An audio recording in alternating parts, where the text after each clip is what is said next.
majestuoso océano sabe que su presencia termina acá, donde comienza Valparaíso.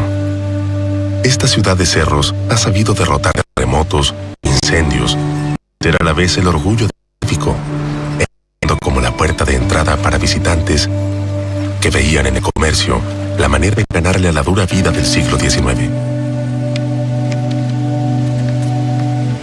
En el caso de Sudamérica, desde la independencia en adelante se comienza a desarrollarse un fenómeno económico que tiene que ver con una mayor presencia británica en los distintos países, y obviamente la puerta de llegada de los británicos son precisamente los puertos. Sin, además, canal de Panamá, la cantidad de barcos que recalaban en el puerto de Valparaíso era impresionante. Tenían que pasar todos los barcos que iban desde el Pacífico al Atlántico, del Atlántico al Pacífico, a dejar sus mercaderías o abastecerse de provisiones en Valparaíso.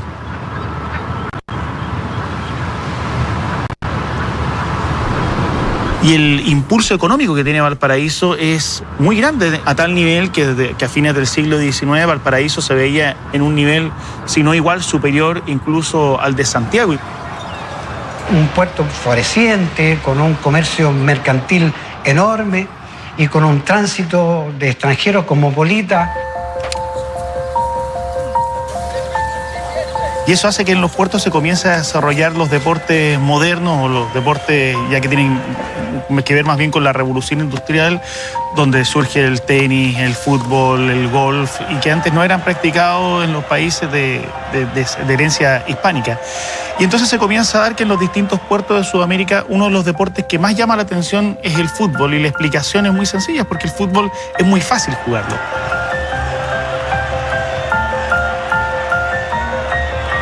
Empiezan a desplegar este juego, ¿cierto? A través de los colegios, a través de incipientes clubes. Entonces empezaron a desarrollar una pequeña institucionalidad en torno al deporte, y a medida que fueron corriendo los años, ya te estoy hablando de 1880, 1890, ya había un contingente amplio de clubes vinculados al mundo británico principalmente, ¿cierto? El Mackay Sutherland, ¿cierto? El Badminton, el Valparaíso Wanderers, y ahí es donde empieza la mitología fundacional de Santiago Wanderers.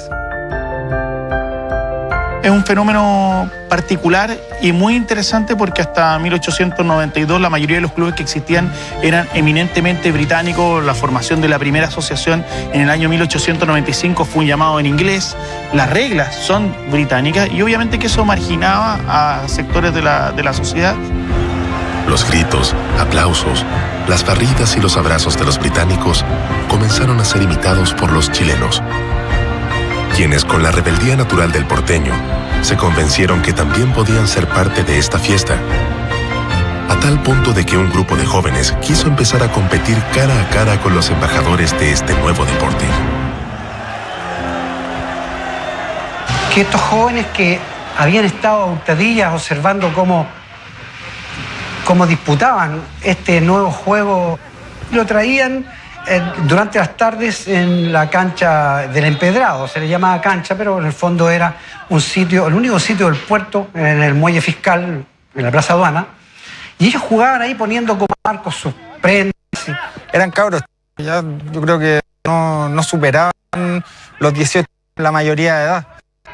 Eso preámbulo a que ellos, a modo de imitación del Valparaíso Fútbol Club especialmente, decidieron fundar un club. Y formemos nuestro propio club y pongámosle un nombre que sea acorde, ¿cierto?, a nuestra identidad. Y de ahí nace la idea de fundar Santiago Wanderers un 15 de agosto de 1892.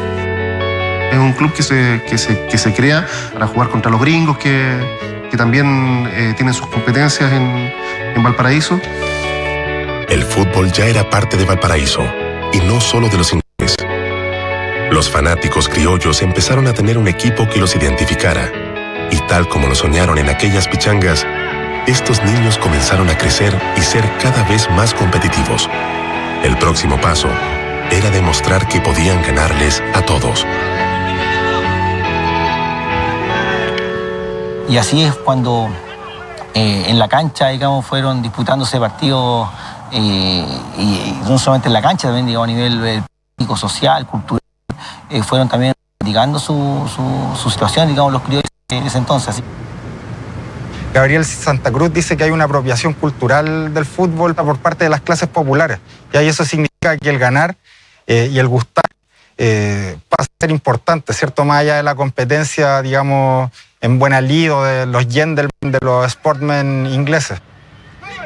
Y esto hace que Santiago Wanderers crezca e intente ingresar al fútbol grande, que era la Football Association of Chile. 7 u 8 años después de haber sido fundado, logre ingresar cumpliendo con los grandes requisitos, una cantidad enorme de socios, por lo menos 5 años en el orbe futbolístico de la ciudad. Ingresan en 1900 al fútbol grande. Y ahí Wanderers es fundamental porque Wanderers promueve la castellanización del fútbol. Recordemos que como está organizado por los ingleses, también todo lo que tiene que ver con la orgánica, ¿cierto? Con la norma, esto está vinculado al idioma inglés.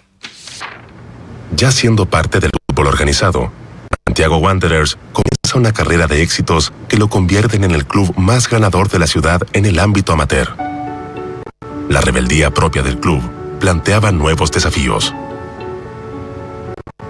Wanderers siente en un minuto, como un equipo tan ganador, bueno, Valparaíso me queda chico, voy a competir con los equipos de Santiago. Entonces entra como invitado, pero como un invitado con unas condiciones muy poco ventajosas para Wanderers.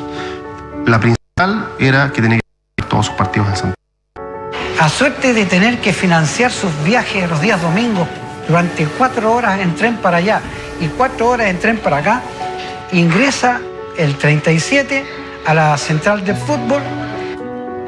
Como Wanderers fue invitado, Wanderers no podía sumar puntos y aparecía perdiendo todos los partidos. O sea, aunque ganara, perdía. Sin embargo, Wanderers en esa liga empieza a jugar todos los partidos de visita, ganó 3 partidos. Wanderers jugó en ese campeonato 12 partidos, los mismos 12 partidos que jugaron todos los equipos. Perdió 9, 3, ganó 4-3 a Wanderers, 2-1 a Magallanes y 2-1 a Unión Española. Sin embargo, en las tablas de posiciones aparece Wanderers con 0 puntos.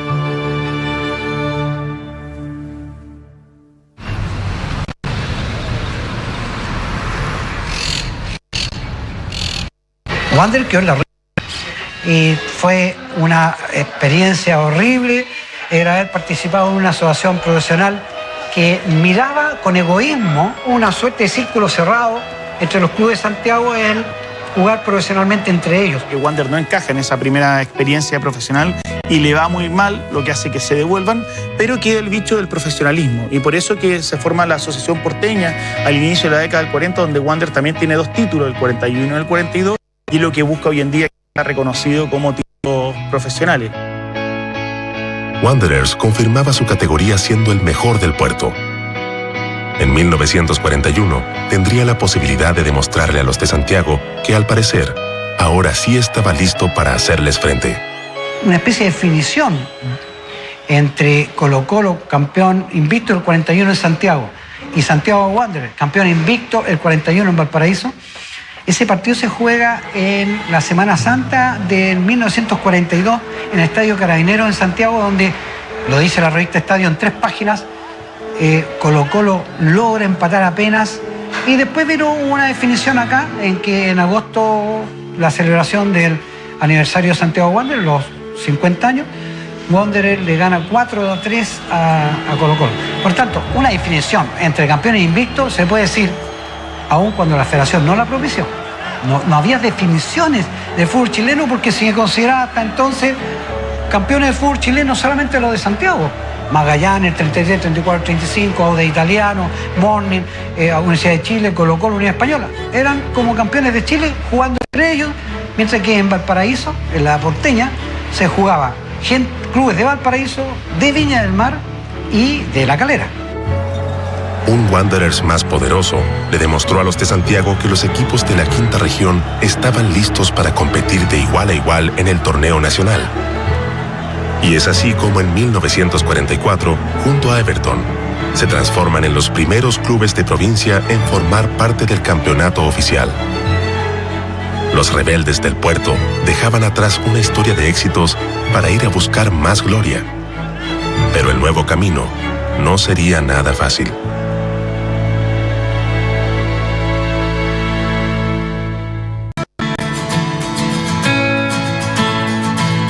Los Caturros llevaban 4 años en el fútbol profesional.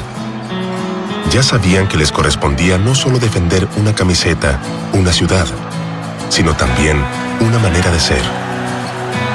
Pero solo les faltaba descubrir cómo hacerlo de la mejor manera. En 1949, esta historia comenzaría a tomar el rumbo que tanto esperaban en el puerto, de la mano de un argentino, José Gallego Pérez. Gallego Pérez era un entrenador que llegó a Chile, no a Wanderers precisamente, entrenó otros equipos antes de llegar a Wanderers, pero ha dado su tiempo, por decirlo de alguna forma. Muy importante, primero desde un punto de vista táctico y técnico, porque él tiene una forma de jugar, sus equipos tienen un funcionamiento táctico para una época donde eso casi no se desarrollaba. Jugó en Francia y además se capacitó como entrenador en Francia también. Entonces él traía un conocimiento mayor, principalmente respecto al tema físico. Pero hay otra gracia que tiene Gallego Pérez, que él comienza a llevar a cabo un reclutamiento de los jugadores en los cerros de Valparaíso. Él se da cuenta que en Valparaíso hay un potencial muy grande de jugadores y él entiende que sacando a esos jugadores de los cerros y haciéndolos jugar en Wander puede darle una identidad, una forma de jugar que sea representativa del puerto. Y va creándose un perfil del jugador wanderino, que es este jugador que sale de los cerros, que comienza a participar activamente, donde las personas se ven representadas, sienten que son jugadores, tienen una mística especial, que permite la consecución del primer título profesional nacional del año 1958, y va también de la mano con un sentimiento de orgullo en los habitantes del Paraíso, que es muy fuerte, de sentir que tú ya puedes competir con los equipos de Santiago, ganarle, ser campeón. Fue tanto lo que revolucionaba al Paraíso ese equipo del año 58, que los hinchas de Wander le pidieron a la Armada y a la Iglesia que cuando llegara el equipo desde Rancagua, cuando había ganado el título, sonaran las bocinas de los buques y las campanas de la Iglesia. La verdad es que estaba todo el mundo prendidísimo con eso. Cuando llegaron a Valparaíso, en el bus, algunos jugadores vieron tanta gente que les dio susto, se bajaron y se fueron a pie metidos entre la multitud, tomaron un taxi. Pero la gente era tanta en la avenida Argentina cuando llegaron los campeones que se subieron arriba de la micro, no podía avanzar el bus y la celebración fue gigantesca. Encabezados por el Gallego Pérez, Wanderers se alzaba como el mejor equipo del país en 1958 y comenzaba una seguidilla de éxitos que se completó con el título de la Copa Chile al año siguiente, el subcampeonato del mismo torneo en 1960 y la consecución de una nueva Copa Chile en 1961. Hacia fines de esa década, Gallego Pérez formaría otro gran equipo. Está representado por un grupo de jugadores que tienen características físicas muy altos, muy fuertes, que aprovechan las condiciones del estadio, el viento principalmente, para ganar sus partidos e imponerse en el estadio de Playa Ancha sobre equipos que son de Santiago. Era un equipo que tenía jugadores que hasta el día de hoy son mitos en Valparaíso. De partida, Juan Olivares. Juan Olivares es el jugador más identificado con Santiago Wanderers en su historia. Acá en Valparaíso nos hacíamos respetar. Ahí tenían que echar la gota gorda para sacarnos empates o ganarnos. Entonces los equipos de Santiago les incomoda tener que venir al puerto, enfrentar a esos jugadores, y ellos son representantes muy fieles de lo que quería el porteño en la cancha, que era que el jugador fuera al choque, que ganara sus partidos a base de esfuerzo, de empuje. Entonces se genera un sentimiento de identificación. José Pérez comenzó a liderar una nueva revolución en el puerto. Con fuerza, coraje y una inigualable vocación ofensiva, el elenco verde amenazó con cortar la supremacía que las universidades estaban llevando en la década del 60. Bueno, don José tenía muy buen equipo, y él, con su sapiencia, le hizo saber a los dirigentes: yo quiero 3 jugadores para ir a la pelea. Mario Grigol, Vicente Cantatore, por ser de Peralta. Mario Grigol, según lo que dicen los entendidos de la época, había sido seleccionado argentino. Era como cuando se vino el Cabezón Espina a jugar a Chile, por ejemplo. Ese es como más o menos el parangón que se hace con Grigol. Un jugador importante, que le enseñó a los jugadores de Wander cómo se debía jugar al fútbol. En defensa tenía a 4 jugadores que era imposible pasar indemne por esa línea.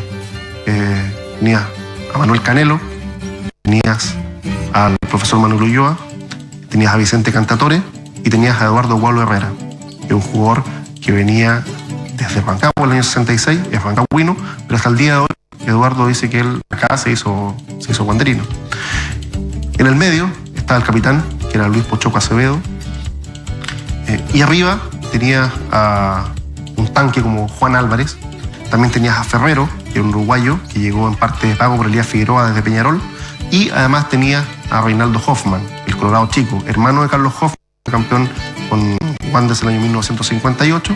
Roberto Bonano, que estaba en San Felipe, se lo trajeron. Jugaban bien, todo el mundo creía que era puro meter y no, jugaban bien también. Ellos tenían buenos jugadores. Después apareció Canelo, ¿te acuerdas? ¿No? Salinas, Jaime Salinas, con él hice dupla, yo también en Wanderers.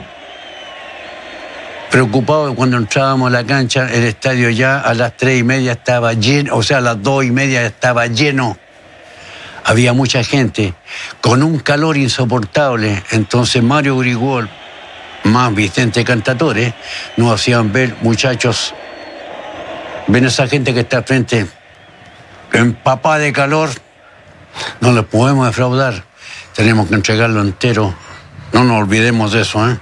Y eso nos va a ayudar a ser reconocido acá en el país.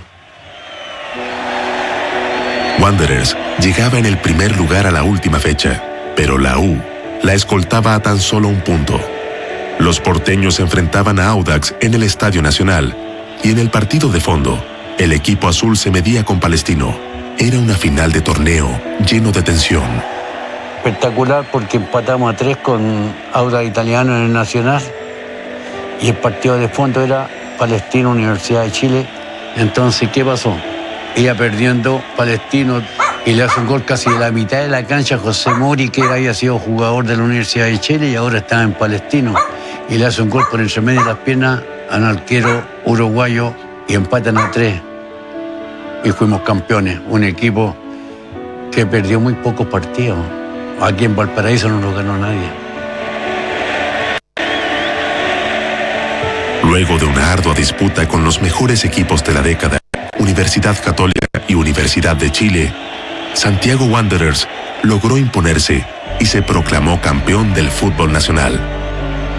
Los Panzers se instalaban en la historia de los grandes elencos de nuestro balompié. ¿Por qué es tan relevante el título del 68 en comparación con el del 58? Poco porque durante mucho tiempo fue el último título, pero también por esa tipología de jugador que tenía ciertas características con las cuales el porteño se siente identificado.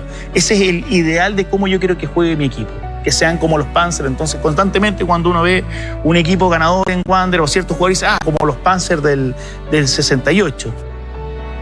Ese carácter que tenía ese equipo, muy identificado con la ciudad y además muy identificado con el paladar futbolístico de los porteños, unido a la consecución del título, era inevitable que se volviera inmortal. Los Panzers llevaron a Valparaíso a sentir una alegría y un orgullo que trascendió mucho más allá de lo que puede llegar el olvido.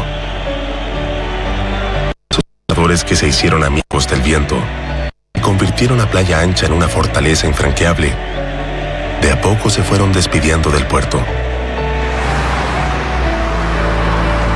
Eso llevó a que el club comenzara un camino que prontamente se mancharía con caídas tras caídas. Wanderers debió aprender a decirle adiós a las alegrías. Luego del título de los Panzers, La época que vive Valparaíso sería la proyección de los duros desafíos que enfrenta Wanderers.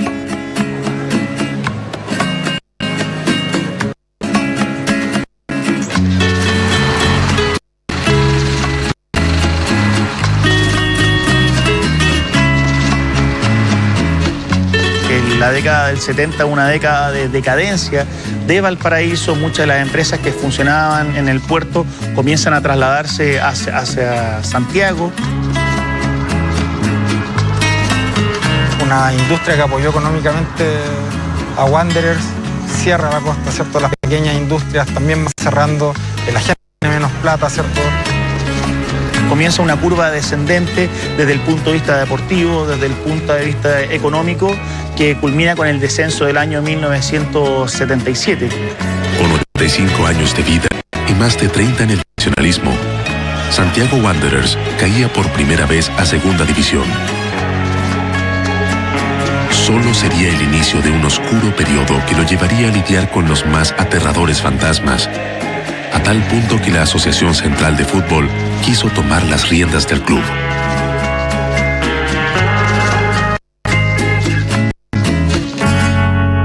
No querían intervenir el club, sanear el club, seguir la participación completa, terminar como corresponde el fin de año. Pero Wander al año siguiente partía en la asociación de origen, que era la Asociación Valparaíso. ¿Y qué hicimos nosotros? Lo uno que intervinieran para volver a la asociación de origen y rascarnos solos, preferimos, lógicamente, seguir solos. Jugadores participaban, por ejemplo, de Wanderton, digamos. Los mismos jugadores llegaban 1 hora y media, 2 horas antes al estadio para poder ser ellos mismos un poco, digamos, los controladores. Y la hinchada también, una participación fundamental en esto, el apoyo de ellos fue fundamental. Y éramos nosotros, éramos muy allegados, muy apegados, participábamos junto con ellos participaban con nosotros, porque estábamos conscientes que de otra manera no íbamos a salir adelante.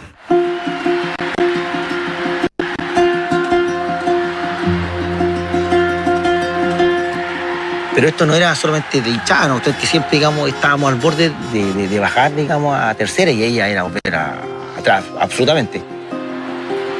Una época donde pierde popularidad. No necesariamente. El habitante siente que es su equipo y siente que forma parte de su sino, aunque puede ser un sino bastante trágico.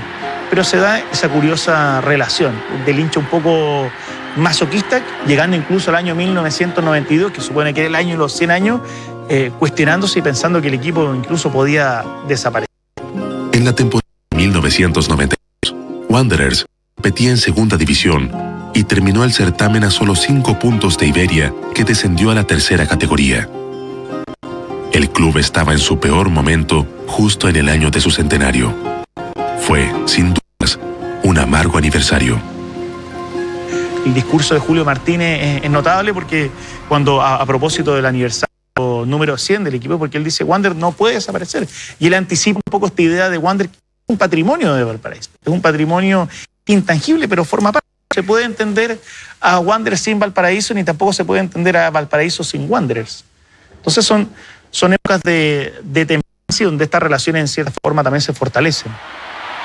A duras penas, con la misma fortaleza con que un porteño supera las catástrofes que azotan su tierra, el equipo que representa a Valparaíso logró ir librándose de las peores amenazas. Y a mediados de los 90, tímidamente, volvió a aparecer el sol tras esos altos cerros. Un grupo de hinchas, comandados por Rubén Guerrero, que era el líder de la barra oficial, le ofrece a Reinaldo Sánchez que se involucre en el club. Y Reinaldo Sánchez llega con el gremio autobusero y se hace cargo del club. Cuando yo llegué recién se habían hecho cargo del gremio de autobuseros. Por lo tanto, económicamente Wander estaba muy mal, ¿verdad? De hecho, ese año 94 a nosotros se nos pagaba. Tarde, pero con retraso, pero se pagaba. Sánchez es un wanderino de toda la vida, pero nunca había estado involucrado en la dirigencia. A todos los microbuseros de la asociación a la que pertenece y que preside Reinaldo Sánchez, se le exigía poner una cuota para apoyar a Santiago Wander. Entonces todos los microbuseros tenían que ser socios de Wander y hacían un aporte. Entonces a partir de ese aporte el equipo empieza a remontar. En la campaña de 1994 se terminó en un discreto décimo lugar.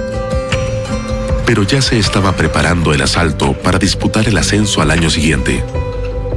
Ya en 95 las cosas se armaron bien, se manejó muy bien el tema económico con Claudio Villacaba como tesorero. Y ya en 95 no tuvimos problemas económicos, ya se empezó a mejorar la calidad de los viajes, ya se consiguió la ropa necesaria, Expresos Viña siempre nos prestaba la para entrenar. Se incorporaron algunos jugadores que fueron importantes, vino Zaragoza y Almirón como extranjeros, que fueron aporte, vino Pablo Peñailillo como arquero, los hermanos Guarda, y algunos más que se me olvidan, pero ya estaba la base de Chaco Pizarro, de Cristian Flores, de Raúl Muñoz, de Flaco Cuevas, ¿verdad? Entonces, Claudio Núñez, que estaba explotando.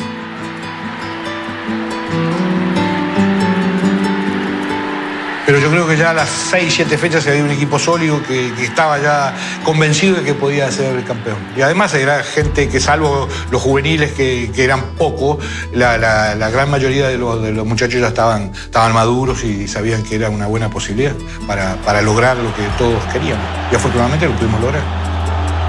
En aquel torneo, Audax Italiano y Wanderers definirían todo en la última fecha. Empatan sin goles y ambos ascienden. Se consolida una nueva política deportiva. Comienza un periodo de generación muy importante de jugadores desde las divisiones inferiores. Y ese es es la gran salvación de Wander. Y que finalmente sacan a Claudio Núñez, Reinaldo Navia, David Pizarro, y la venta de esos jugadores es finalmente lo que provoca que el club genere una estabilidad institucional y deportiva también. Necesariamente a mayor inversión, mayor cantidad de éxitos, pese a que a veces hay algunos tropiezos. El año 1998, Reinaldo Sánchez había hecho un equipo para ser campeón, donde estaba Borgi, donde estaba Cuca Mendoza, donde había una serie de figuras, y terminó siendo un desastre tan grande que incluso bajó a segunda división. En el último torneo nacional del siglo XX, los Caturros querían luchar nuevamente por ascender a la primera división. Para eso, contarían con un entrenador carismático y experimentado. El año 99 llegó don Jorge García a mitad de año con el desafío de subir a primera división. Él logra entender, o por lo menos representa, aunque sea en el discurso, muy bien este sentimiento del porteño, del orgullo, del habitante del cerro, y eso incorporó, aparte, digamos, de la disciplina, rigurosidad, trabajo, qué sé yo, la otra parte, la que falta, la wanderinidad, digamos. Les quiso hacer saber, digamos, qué es lo que es Wander, dónde están parados, dónde están jugando. Ese año 99, Wanderers logra el ascenso. Para el torneo de 2001, aún con Garcés en la banca, el decano armaría un plantel con pretensiones de hacer una buena campaña. El 2001 empezamos a hacer un equipo que para todos íbamos a volver a la segunda división.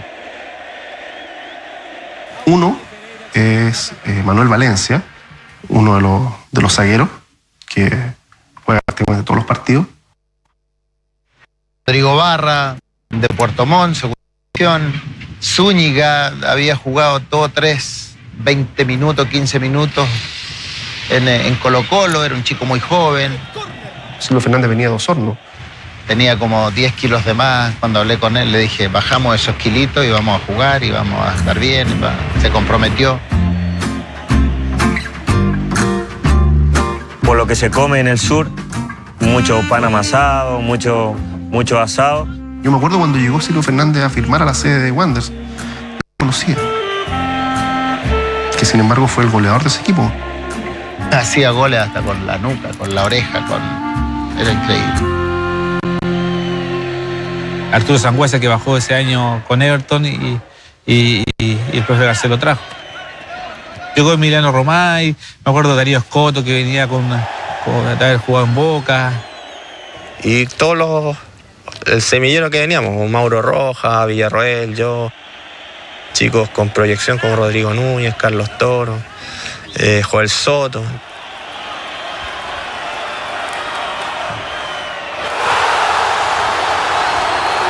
Se comienza a generar toda una mística, todo un relato, podríamos decir, del equipo del 2001.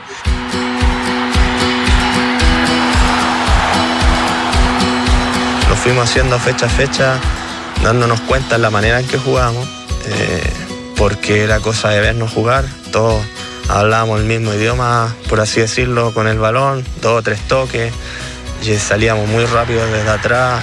Y sabíamos que nuestro objetivo era llegar a Jaime en este caso, que era el bendito, por así decirlo, de meter esas pases gol. Él me decía, tú pica el espacio que yo te la voy a meter en el lugar a donde vayas, y empecé a hacer eso. El equipo de Garcés comienza a dar resultados y se consolida en la vanguardia del torneo. Se comienza a soñar con algo grande y se vuelve a revivir una vieja rivalidad con la capital. Porque además se comienza a revitalizar esta rivalidad con los equipos que estaba peleando, que era la Universidad de Chile, la Universidad Católica y en cierta forma Colo-Colo. Entonces hay un renacer de este sentimiento que es Valparaíso versus los equipos de Santiago.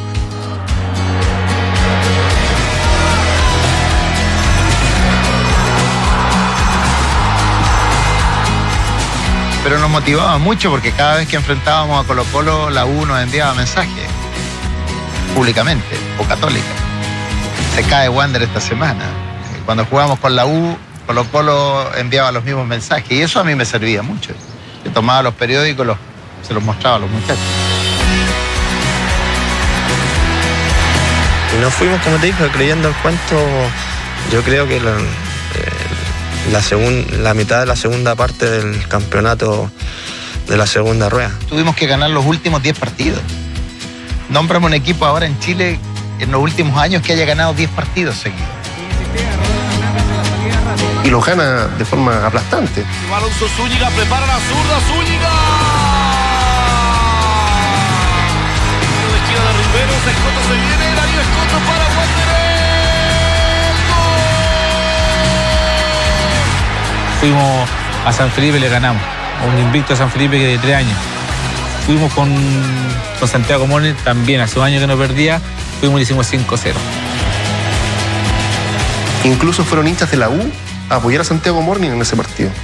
Entonces ya después, cuando quedan 4 o 5 fechas, ya no éramos algo sorpresa, ya era una realidad para ellos.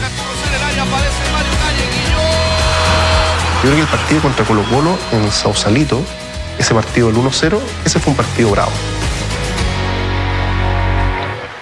Fue un partido bravo porque Colo-Colo todavía tenía posibilidades de ser campeón y porque Wanderers además lo parte ganando, pero a los 15 minutos se queda con un jugador menos, que es Moisés Villarroel, que es expulsado. Entre Villarroel y Fernando Gamboa, vean cómo cae el argentino y hay roja para el Caturro, roja para Villarroel, se arma un lío en la cancha. Contra todo vaticinio, Wanderers llegaba a la última fecha con la primera opción de campeonar. Sin pretenderlo, Colo-Colo le da una mano a los Caturros, venciendo a Católica.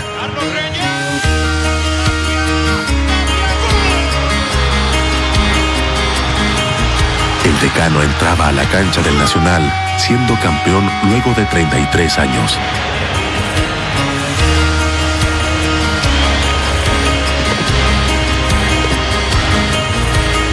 Entonces, claro, efectivamente, Wander le gana a los 3 equipos más poderosos de Santiago. Era una presión poco normal para nosotros, como grupo, nuevo para algunos. Va a narrar el fútbol, el último partido de la temporada regular, el señor Claudio Rodrigo Palma con Wanderers campeón. ¿Qué tal, Rodrigo, señoras y señores? ¿Cómo está? Por suerte, de cierta manera, pudimos lograrlo antes de jugar. Nos sacó un peso de encima. Fue emocionante ver ese estadio nacional lleno de wanderinos.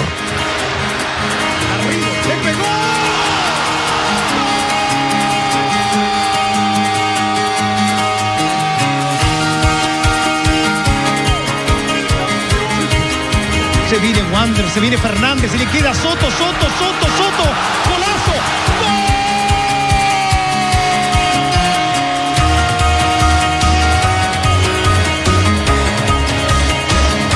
Y terminó.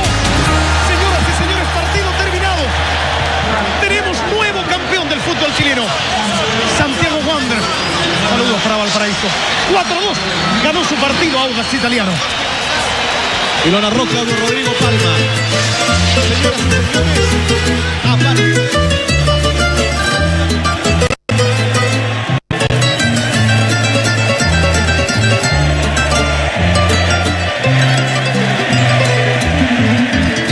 Eres un arco iris de múltiples colores. Llevar 55.000 personas desde Valparaíso a Santiago para una final, ganarla como la gana. Un hecho que desde todo punto de vista es histórico. Avenida Pedro Montt, era un carnaval total la Avenida Pedro Montt, desde Avenida Argentina hasta la Plaza Victoria, de gente que salió a recibir al equipo, de gente que se volvió a encontrar con esa historia de logro, ¿cierto? Porque Wander hasta la década de los 60 es un club súper exitoso. Primero ser hincha de Wander y después ser jugador y después ser campeón con tu equipo es algo que te llena de orgullo, o sea, un sueño cumplido. Uno como wanderino, uno puede decir, digamos, uno ya puede morir tranquilo. O sea, hay cuantas generaciones que son wanderinos que no han visto a su equipo campeón. Yo creo que esa manifestación de esta épica que logró ese equipo es irrepetible. Es Wanderers de Valparaíso, una institución que une y representa a una gran hinchada, a toda una ciudad y a una región, tal como lo ha hecho en 125 años de existencia.